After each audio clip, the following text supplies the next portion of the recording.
Dua ya Pak?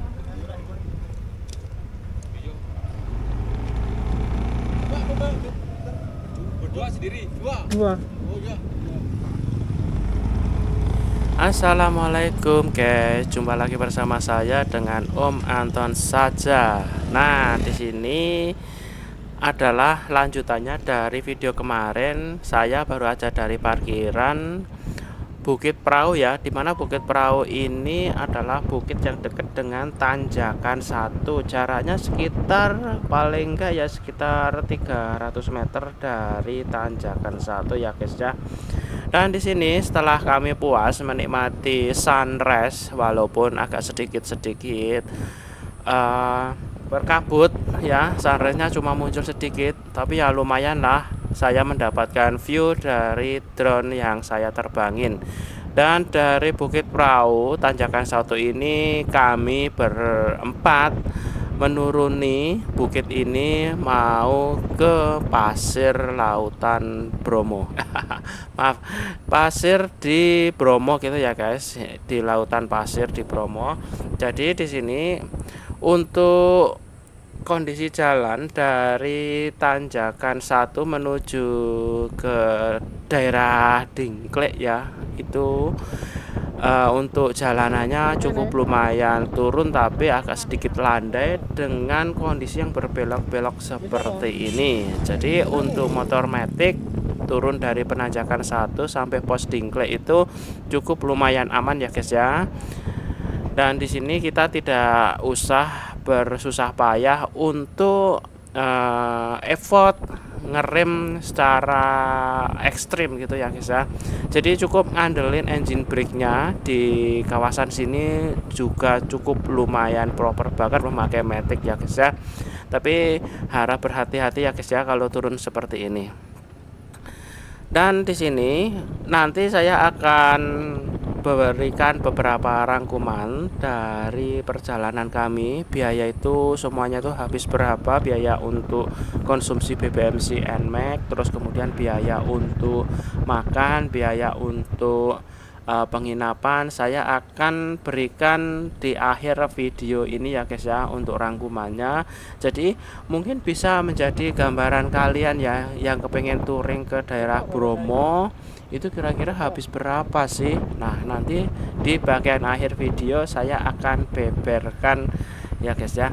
Oke, di sini kami masih melaju ya di kawasan Bromo ya, dari penanjakan 1 menuju ke pos Dingklek dulu ya guys ya. Nanti baru dari pos Dingklek turun ke lautan pasir Bromo. Dan ini sudah terlihat ya di bagian kiri saya Gunung Bromonya ya. Ternyata pada saat ini ya kami nonton sunrise itu ternyata kalau di penanjakan 1 banyak kabut. Kalau pengen turun ke bawah lagi saya rasa dapat ya view-nya. Mungkin di daerah Bukit Kingkong itu mungkin dapat full untuk view dari pemandangan sunrise di Gunung Bromo. Oke, lanjut nih guys untuk kemarin ya di sini saya akan berikan beberapa tips ya. Jika nggak pengen kena macet seperti saya ya, usahakan ya guys kalian itu datang sampai di penginapan Wonokitri atau di mana lah itu sore hari sekitar jam 3 ya. Kemudian kalian nginap, kemudian sebelum malamnya kalian bisa booking tiket online dulu ya guys ya, supaya besok kalau kepengen naik udah nggak repot gitu ya guys ya, udah nggak buang-buang waktu ya untuk booking tiket online. Nah, di sini hari berikutnya pagi sekitar jam setengah 2 ya saya mulai naik ke penanjakan 1 dan alhamdulillah nggak terkena macet ya, karena saya datang lebih awal ya guys ya. Yang kena macetnya itu di antrean tiket online-nya itu ya. Jadi nyeken QR barcode-nya untuk mendapatkan tiket online masuk ke kawasan Gunung Bromo ini ya guys ya. Nah, setelah itu dari kawasan pos retribusi tiket online itu kemudian naik, dan di situ kami tidak terasa untuk kemacetannya dan cukup lancar sekali. Nah, setelah kami ya menikmati sunrise, usahakan untuk turun ke pasir lautan Bromo itu silahkan paling akhir ya. Yang lain pada turun, kita nanti aja deh gitu ya. Jadi tunggu beberapa jam lagi sehingga perjalanannya bisa lancar seperti yang saya readingkan seperti ini ya guys. Nah, ini kami sudah berada di pos Dingklek ya. Ini mohon koreksi kalau salah ya guys ya. Jadi di sini ada pertigaan, kalau ke kanan ke arah Pasuruan atau Desa Wonokitri. Nah, di sini saya ambil kiri ya guys ya. Ini kan ada pertigaan. Nah, di sini ya guys, kalian tuh harus berhati-hati untuk turun menggunakan motor metik ya. Karena di sini banyak sekali sih ya pengguna motor metik. Ya 90% dari wisatawan di kawasan sini tuh banyak yang memakai motor metik. Jadi di sini saya akan berikan beberapa tips bagaimana sih caranya turun di penanjakan satu menuju ke lautan pasir menggunakan motor metik yang lebih safety, aman, tanpa terkena remblong ya atau terkena kecelakaan ya. Dan untuk tipsnya tuh cukup mudah banget ya guys ya. Sebelum kalian pergi bepergian jarak jauh, silahkan cek kondisi rem, kondisi mesin juga ya sebelumnya. Atau lebih bagusnya lagi kalian bawa ke tukang servis atau ke dealer untuk menservis dulu motor kalian ya, biar dicek remnya, dicek mesinnya, biar nggak terjadi masalah di suatu saat nanti ketika kalian touring. Itu tips yang pertama. Tips yang kedua, saat turun dengan posisi landai seperti ini ya guys ya. Ini kan posisi masih landai ya, jadi belum curam banget untuk turunannya. Ini saya biasanya jarang sekali memakai rem ya. Saya lebih cenderung menggunakan engine brake ya dari motor matic NMAX ini. Jadi untuk mengaktifkan engine brake-nya itu cukup mudah sekali. Kalian tinggal sentak sedikit aja untuk gasnya, nanti akan ada engine brake-nya ya. Walaupun engine brake-nya dari motor matic itu nggak sekuat di motor manual ya guys ya, dan lumayan sih guys, daripada nggak ada engine brake-nya, ini bisa membantu untuk pengereman ya, sehingga kampas rem kalian itu enggak panas ya guys ya. Biasanya kalau aku kondisi landai seperti ini, ngeremnya itu pada saat mau nikung gitu ya guys ya, cuma beberapa detik, kemudian untuk tuas remnya saya lepas dan saya masih mengandalkan engine brake-nya. Dan di sini setelah mendapatkan turunan yang cukup landai, nanti di depan sana itu akan ada turunan yang cukup curam ya. Jadi kalau untuk turunan yang cukup curam itu kita mau nggak mau harus ngandelin rem sama sekali. Kalau kita ngandelin engine brake-nya di sini nggak bakalan bisa ya, karena engine brake-nya itu nggak sekuat motor manual. Oke, di sini kami berempat sudah hampir setengah dari perjalanan menuju ke lautan pasir di Bromo ya, dari pos Dingklek tadi. Dan untuk tips yang ketiga ya guys ya, pada saat turunan cukup curam, nah di sini karena NMAX saya itu memiliki rem depan dan rem belakang itu bukan yang kombi brake, bukan yang CBS seperti di Honda Beat atau Honda PCX atau Honda Vario ya. Di sini kan remnya kan pisah ya guys ya. Jadi kalau di rem depan maka dia akan menstop roda depan ya, di rem belakang menstop roda belakang. Nah di sini nih mulai ada turunan yang cukup curam. Caranya cukup mudah, tinggal tuas remnya itu ditahan beberapa detik, jangan sampai 1 menit lah, beberapa detik yang mungkin 5 detik maksimal 10 detik ya guys ya, untuk kondisi yang cukup curam. Tapi tahannya itu rem depan dulu atau rem belakang dulu ya.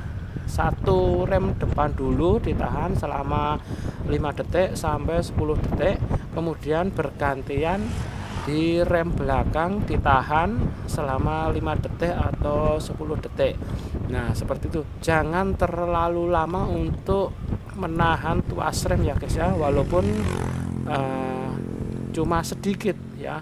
Pokoknya yang terpenting itu ditahan rem depan, kemudian dilepas, gantian rem belakang, kemudian dilepas. Nah bagaimana sih kalau untuk CBS? Mungkin bagi kalian yang memakai Honda yang kombi brake system itu, saya rasa kalau udah ngerem ya, CBS itu kan kombi itu gabungan antara roda depan dan belakang itu kan bareng ya guys ya.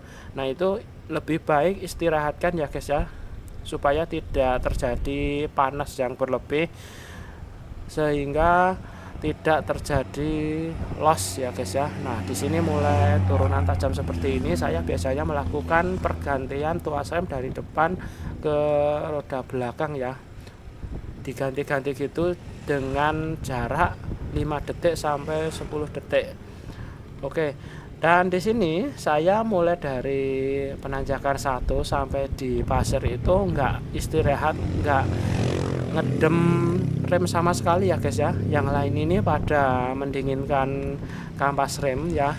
Jadi di sini saya memang benar-benar untung ya memilih NMAX-nya ini, tidak sampai mendinginkan kampas rem ya guys ya.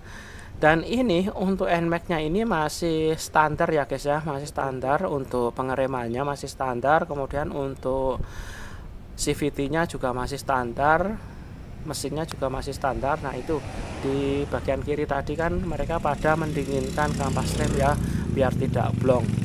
Kemungkinan mereka itu memakai rem CBS ya, harus didinginkan seperti itu ya. Pendinginan rem itu bisa sekitar 15 menit lah, itu sudah dingin ya, baru melanjutkan perjalanan turun ke lautan pasir Bromo yang cukup curam seperti ini guys. Wow. Nah ini memang perlu skill dan kehati-hatian ya guys ya, jangan terlalu ngebut, dan juga kita harus benar-benar tahu teknik cara pengereman menggunakan motor matic seperti ini guys. Oke, banyak sih ya untuk yang bertanya tentang pengereman standar NMAX-nya apakah aman Bang kalau turun ke daerah pasir, lautan pasir di Bromo. Ya menurut saya aman-aman aja ya, karena saya udah 2 kali ya datang ke Bromo memakai NMAX ini, dan alhamdulillah juga cukup lumayan aman. Oke, ini aku udah sampai guys bersama ketiga teman saya di lautan pasir tanpa berhenti mendinginkan kampas rem. Dan setelah dari penanjakan 1 sudah turun seperti ini, kami melanjutkan untuk berkeliling mengitari lautan pasir yang ada di Bromo ini. Dan kebetulan ya pada saat saya kesini itu tidak hujan selama 2 minggu, dan pasirnya ini nggak padat ya, pasirnya itu bluduk itu ya bikin kendaraan kalian jatuh ya kalau kalian lewat di pasir yang bluduk ya. Jadi kalau kalian kepengen enak berkendara di pasir Bromo seperti ini, silahkan kalian datang di musim hujan, pasti pasirnya itu sangat padat sekali ya guys ya. Kalau di musim kemarau, misalkan akhir-akhir kemarau itu biasanya kalau nggak Agustus, September, Oktober, nah itu pasti pasirnya itu lebih dari ini guys. Ini lumayan sih, ada beberapa yang pasir sedikit padat, dan ada beberapa kawasan yang pasirnya itu bluduk sehingga untuk dilewati roda 2 itu sangat sulit seperti ini guys. Itu kan banyak sekali yang sampai turun dari motor karena takut jatuh gitu ya guys. Nah, seperti ini guys, bluduk-bluduk. Nah, ini aku hampir jatuh ya guys ya. Oke, seperti ini. Tapi kalau kalian memakai Jeep nggak masalah ya, karena Jeep itu 4WD ya, 4 wheel drive ya. Jadi kalau lewat kawasan pasir seperti ini nyaman-nyaman aja ya guys ya. Oke. Dan di sini kalau saya terus melaju ke arah sana, ini kalau nggak salah ke arah selatan atau timur ya, kayaknya timur tapi menuju ke arah selatan, tenggara atau apa ya guys ya, saya bingung untuk arahnya ya. Di sini itu kalau terus di depan sana nanti itu kita bisa melewati gerbang Bromo via Probolinggo dan juga gerbang masuk ke Bromo via Malang Tumpang ya guys ya. Nah, kalau di balik sana itu kan saya dari Pasuruan. Jadi ada 3 jalur ya masuk ke lautan pasir Bromo seperti ini.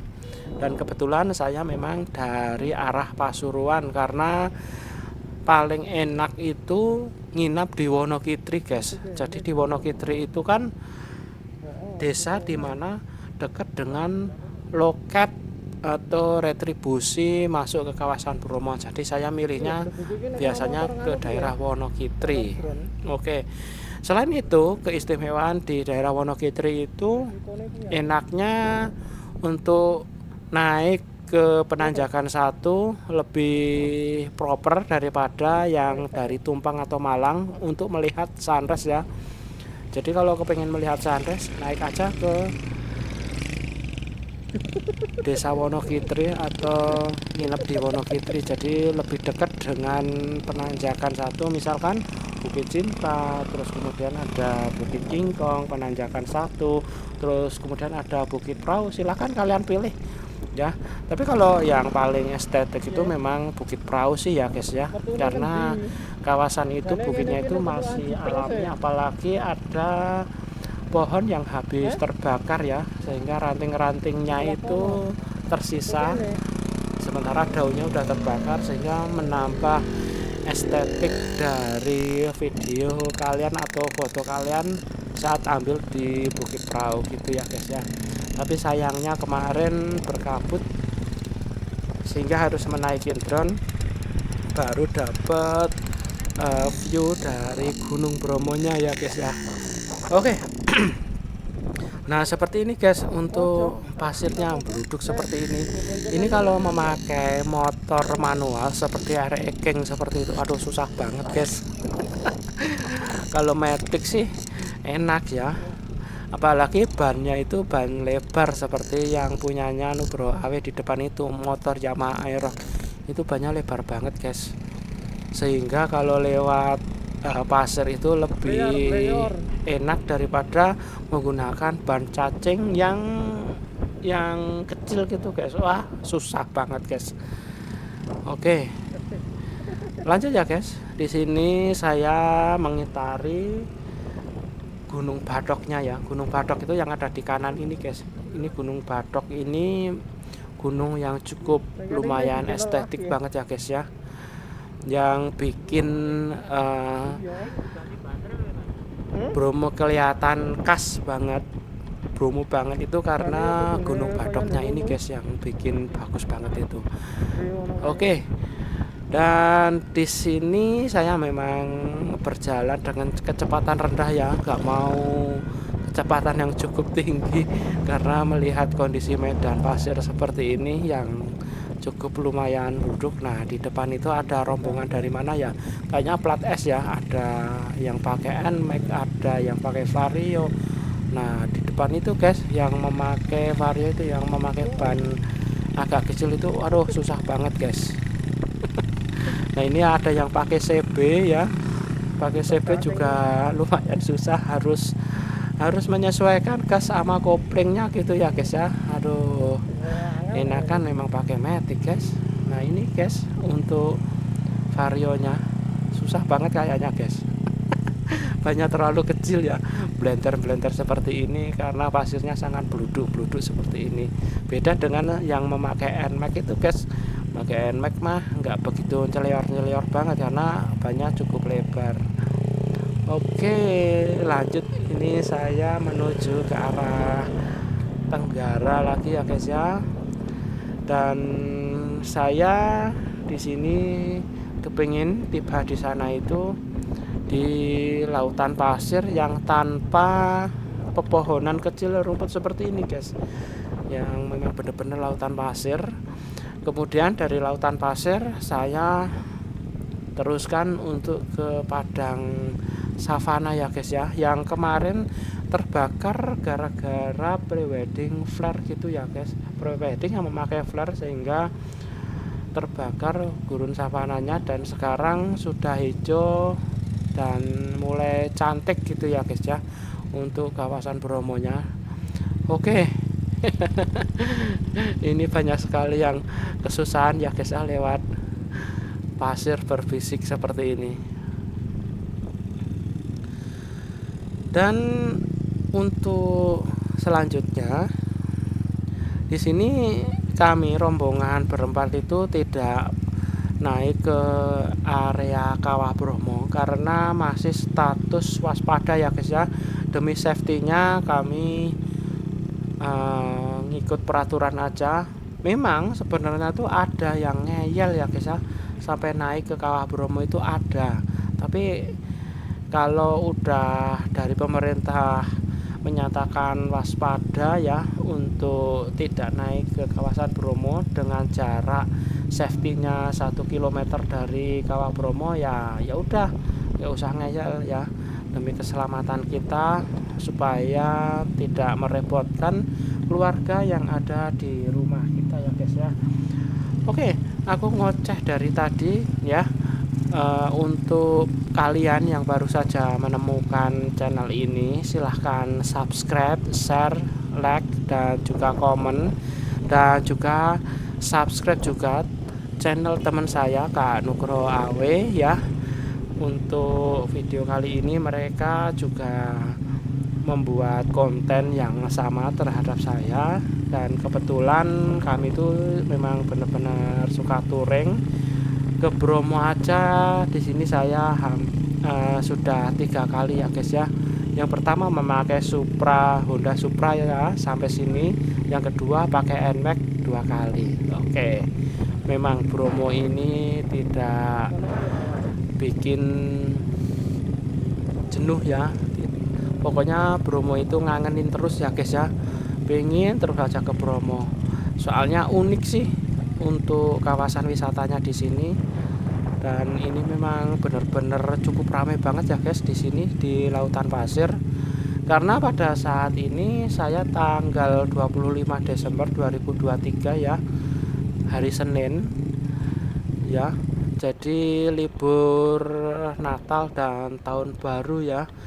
Dan kemarin itu pada saat di penanjakan itu saya itu ditanya-tanya sama orang Tiongkok ya, orang Cina ya. Jadi memakai bahasa Inggris, saya bahasa Inggrisnya cukup lumayan jelek sih ya.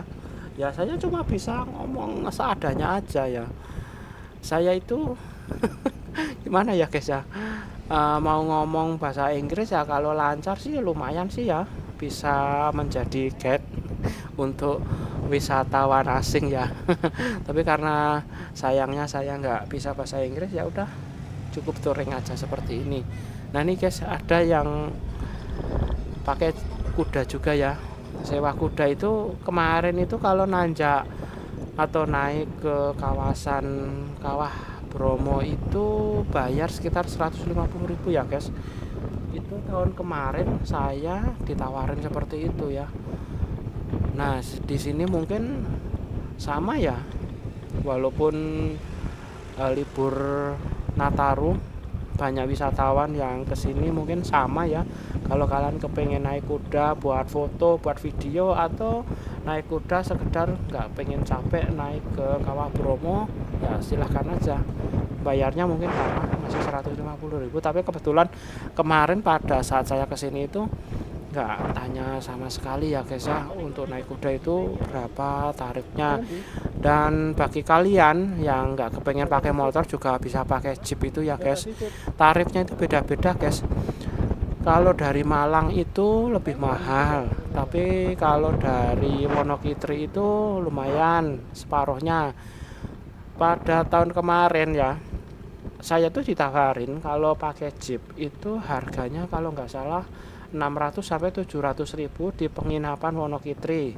Terus kemudian kalau kalian nginep di Malang itu harganya katanya sih 1.500 ya, atau 1,5 juta ya guys ya. Jadi satu jeep, bukan satu orang. Jadi kalau kalian rombongan mungkin sampai 6 orang memakai jeep, ya bisa aja lebih murah ya hasilnya. 600.000 atau 700.000 dibagi 6 masing-masing kan nanti dapat bayar 100.000. Nah seperti itu. Kalau kalian rombongan lebih murah guys. Jadi mendingan kalau rombongan lebih dari 4 orang, misalkan 6 orang, kalau kepengen naik jeep ya naik jeep aja guys. Dan kalau perbedaannya memakai motor, kayaknya lebih bebas memakai motor deh guys daripada naik jeep. Karena naik motor itu sesuai keinginan kita, mau ke sana mau ke sini, lumayan sih bebas banget. Tapi ya itu tadi, di pasir itu ya bluduk, bikin kita terjatuh kalau nggak hati-hati ya guys ya.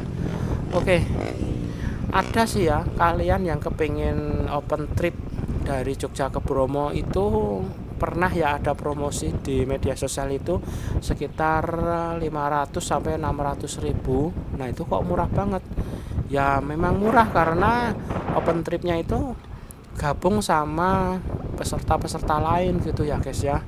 Jadi di sini kalau untuk naik motor itu sama makan sampai di Bromo itu juga biayanya itu hampir sama ya sama open tripnya. Saya hitung-hitung tuh hampir sama. Nanti pokoknya di akhir video saya berikan rangkuman biayanya habis berapa. Jadi kalau kalian memang benar-benar orangnya hitungan banget ya silahkan pantengin aja video ini sampai selesai ya guys ya. Oke, di sini saya bersama Kak Nugroho Awe yang memakai Aerox, masih melaju terus ya ke arah lautan pasir yang tidak ada rerumputannya seperti ini ya guys ya. Jadi masih di depan sana. Dan yang saya acungi itu adalah perbukitan kalau kita dari arah Probolinggo ya guys. Jadi sebelah kirinya itu dari arah Probolinggo nanti lewat bukit itu. Jadi kalau dari arah Probolinggo itu untuk tanjakannya nggak begitu ekstrim banget ya guys ya, lebih landai, lebih aman. Biasanya kalau yang dari arah Probolinggo itu biasanya kebanyakan dari arah Surabaya, Madura dan lain-lain. Jadi kalau dari Jogja itu bisa milih sih guys, via Tumpang Malang, kemudian naik sampai ke Bromo Hillside 360 derajat itu, atau bisa via Pasuruan. Via Pasuruan itu yang saya lakukan ini guys, jadi nginap di Wonokitri. Oke. Ini kami sedang berunding sama Kak Nugroho Awe mau kemana. Oke. Oke, lanjut ya guys ya. Di sini melanjutkan perjalanan menyusuri lautan pasir di Bromo ini. Memang bener-bener excited banget ya, berpapasan dengan jeep-jeep para wisatawan ya guys ya. Oke ya, memang ini memang alhamdulillah ekspektasi kemarin ya, pada saat saya belum sampai ke Bromo, mau ke Bromo itu aduh paling macet, nggak bisa gerak sama sekali. Ternyata enggak ya guys ya. Setelah saya bangun pagi dari penginapan sekitar jam setengah 2 naik ke penanjakan, terus kemudian turun ke lautan pasir itu nunggu aja deh sampai sepi ya. Soalnya jam-jam macet itu kalau melihat sunrise itu katanya sekitar jam 4, jam 5, jam 3, 4, 5 itu macet-macetnya katanya orang situ ya guys. Tapi kalau untuk macet turun di penanjakan Bromo ini biasanya sekitar jam 6, jam 7. Nah itu macet-macetnya ya. Jadi saya tuh turun ini sekitar jam 9 guys, biar gak terkena macet. Oke, cuma seperti itu sih cara menghindari macet. Dan di depan sana itu ya guys, itu ada kerumunan. Kerumunan itu ada kerumunan di mana ada tulisan Bromo Lautan Pasir gitu ya guys ya. Mereka itu yang kepengen foto di tulisan ya silahkan aja di situ. Oke, dan saat ini kami sudah menuju ke arah barat ya. Tadi ke tenggara, sekarang ke arah barat. Dan di depan sana itu adalah perbukitan daerah Malang ya guys ya, daerah barat.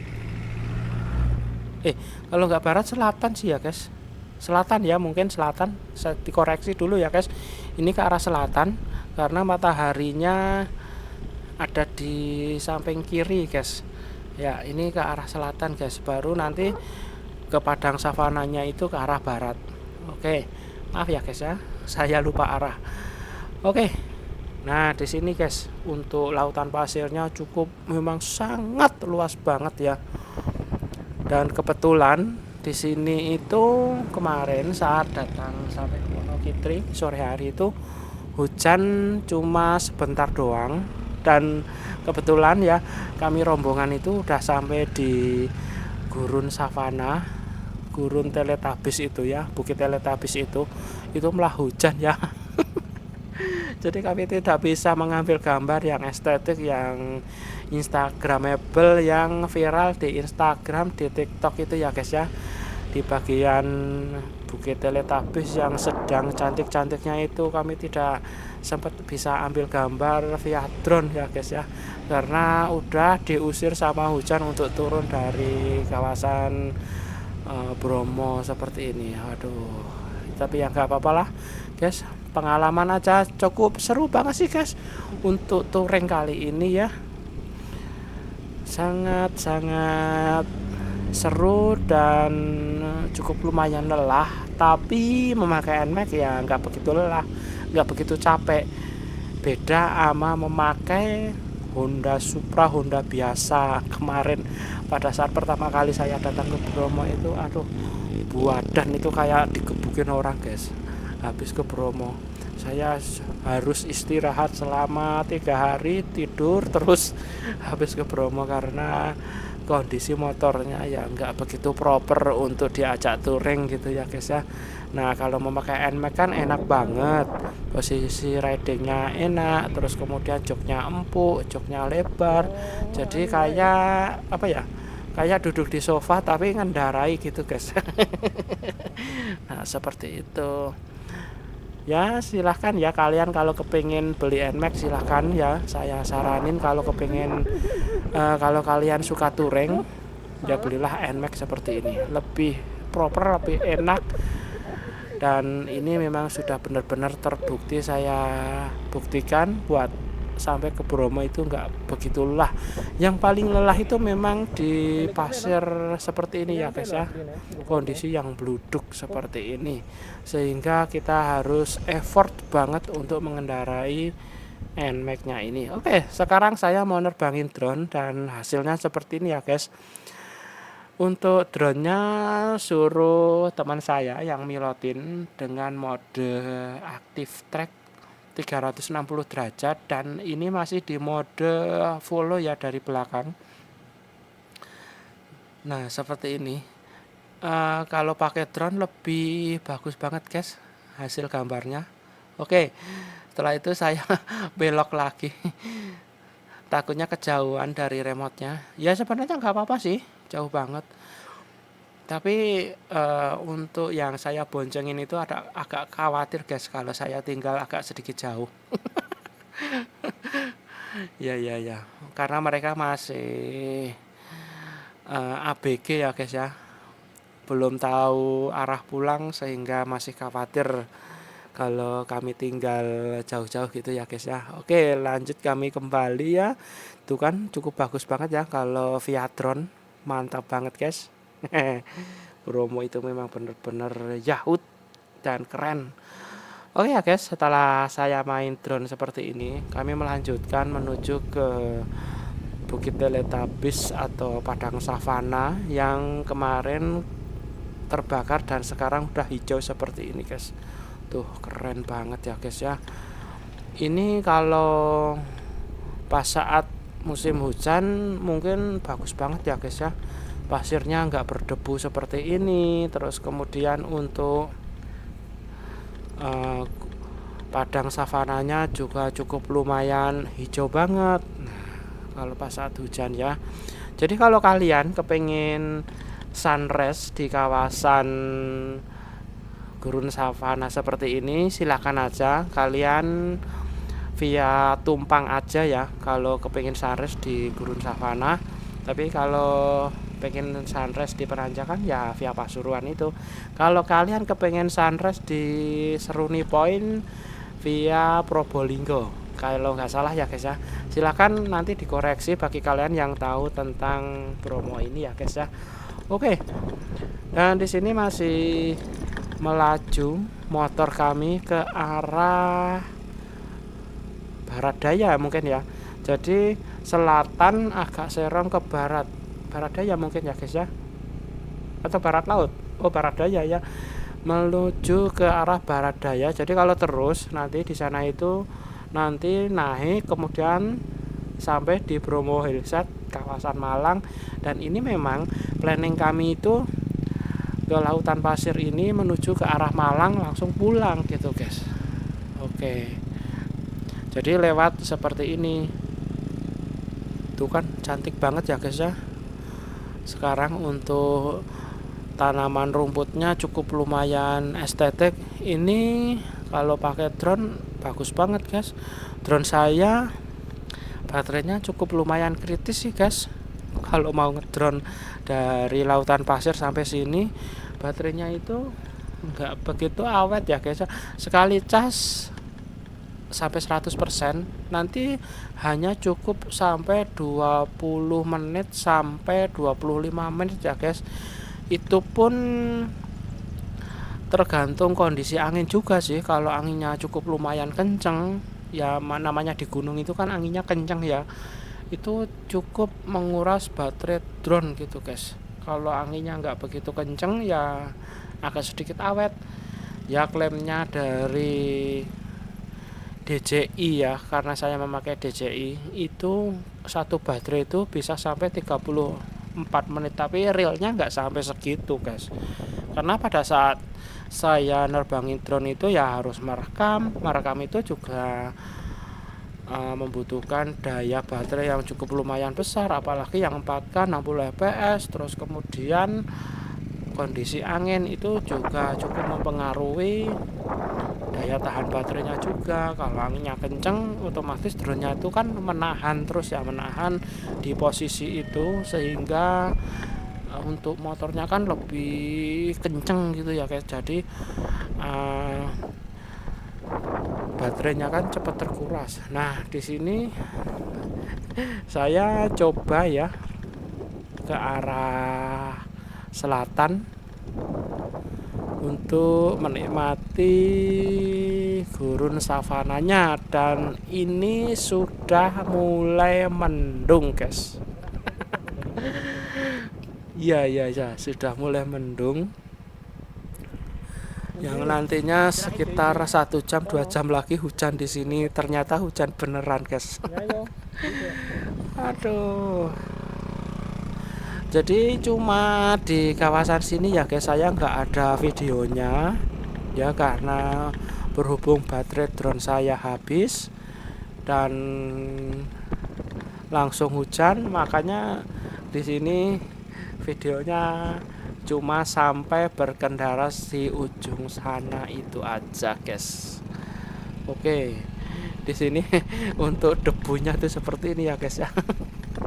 Bikin kotor celana, bikin kotor motor, debunya saking tebelnya seperti ini guys. Oke, dari tadi ngoceh terus ya guys ya, tapi ya minta maaf ya guys. Jika kalian berkenan untuk mensubscribe, silahkan subscribe ya guys ya. Oke, di sini saya cuma sharing pengalaman aja sih guys, pengalaman touring menggunakan NMAX ke daerah Bromo. Ya seperti ini guys kondisinya, mantap pokoknya, seru banget. Oke, wow. Kita coba ya guys ya, sampai di ujung sana deket yang hijau-hijau itu. Ini adalah ide dari yang saya boncengin ya, si Mas Akila. Oke, kondisi jalannya itu bergelombang seperti ini ya guys ya, jadi harap hati-hati. Itu memang ada di depan sana itu pengunjung yang sedang ambil gambar ya, tapi kebetulan di sini saya buleki dia. Oke. Itu kemarin yang di depan sana itu hitam semua loh guys, terbakar semua, sama rerumputan di sini tuh semuanya terbakar semua, dan sekarang udah hijau seperti ini guys. Tuh, itu masih ada kok guys untuk sisa-sisa arang dari pembakaran di bukit depan sana, itu masih ada sedikit hitam-hitamnya seperti itu guys.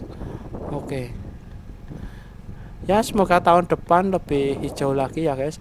Jadi untuk gambar, video atau fotonya itu lebih estetik lagi. Oke.